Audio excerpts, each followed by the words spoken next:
So how effective were both Biden and Palin during last night's debate? Joining us to talk about the strengths of both candidates, our political analyst and North Central College professor, Stephen Caliendo. Good morning. Good morning. Okay, your reaction? Well, I mean, I think that both candidates did what they needed to do. Sarah Palin needed to not mess up very badly, and she definitely did that. Joe Biden needed to make sure he didn't say too much that he was going to have to apologize for this morning. And I think with the exception of maybe a few facts, at one point he didn't seem to understand or know whether the First Amendment to the first article of the Constitution was about the executive or the legislature. But for the most part, I think that they did what they needed to do, and I agree with. I think the voters that we had in here last night were right, and it probably won't make much of a difference. Not have much impact, huh? Now, last night, a lot of people were worried about Sarah Palin coming in, waiting for the big mistake.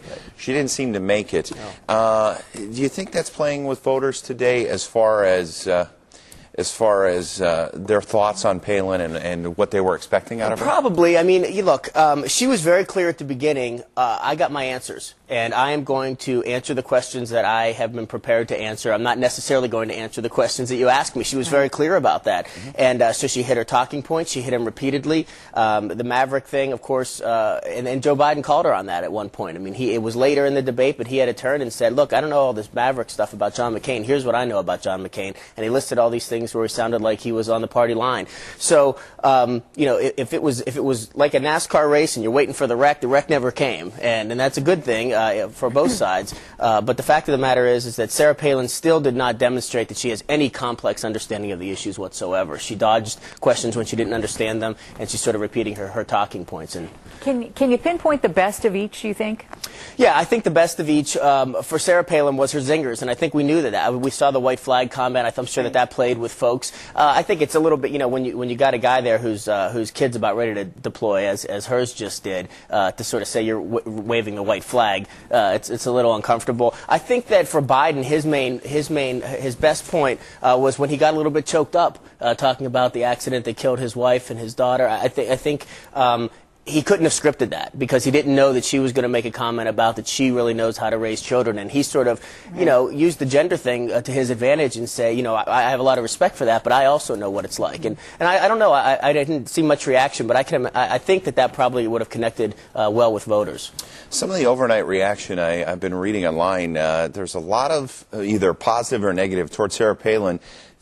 A lot of folks are commenting on how she speaks. It is that kind of how you doing, absolutely, folksy you betcha manner to that. That's right. Do you think that, as far as debates go, do you think that's playing with people or not? You know, it's playing in the rallies really well. It played at the Republican convention really well. The problem with the debate format is that she was supposed to look presidential. And that folksy, on traditional terms, that doesn't look presidential. On the other hand, the last two elections we elected a president who sort of had that folksy swagger. And people are really pointing out about Sarah Palin, I like her. I just like her.